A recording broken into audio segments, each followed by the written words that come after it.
Now this is like the Sistine Chapel of Buddhism. It's a Wat, obviously, in Phnom Penh.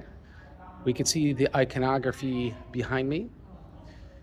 They have halos similar to Orthodoxy. Some of the pictures and scenes are actually similar. People don't know this, but there's a lot of Greek influence in Afghanistan and India. And so it likewise finds itself in the art. Now, what is highly relevant is when people read the church fathers, they'll see things like, in the Christian churches, they don't worship an image. And so that means, right, no images like this, like you see behind me. But I want to bring something to your attention, which if you'd ever walked into a pagan temple, you couldn't appreciate. So what's front and center when you walk into this temple? It's the image they worship, and we see Buddha these days with lights and everything. Now,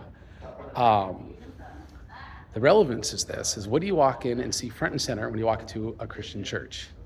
It's going to be the Eucharist, right? We don't worship an image. We worship God. And, right, the bread and wine, the visible part that we see, which is his human nature, is not the divine nature, though it's the person of Christ. So we worship invisible divinity. And as we could see, this is not when you walk in pagan church or a pagan temple. So this idea, we see all these images, this is not what they were concerned about in this anti-pagan polemic. That's what they were concerned about. And all the apologists have never actually traveled and seen real paganism. They don't understand it, and they mislead you.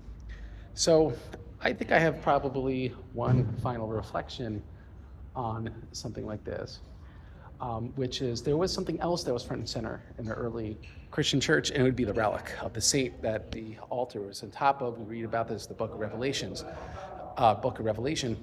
And so that would be front and center, and not particularly an image. In my opinion, I think there would be less icons, and they would put an image front and center, but the relic and then the Eucharist, like we have today. But in any event, the emphasis and the difference in emphasis between, let's say, even a modern Orthodox church and we have in paganism is palpable and obvious.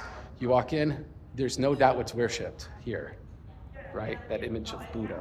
In the church, there's no doubt what's worshipped there. Jesus Christ, the God-man incarnate. God bless you.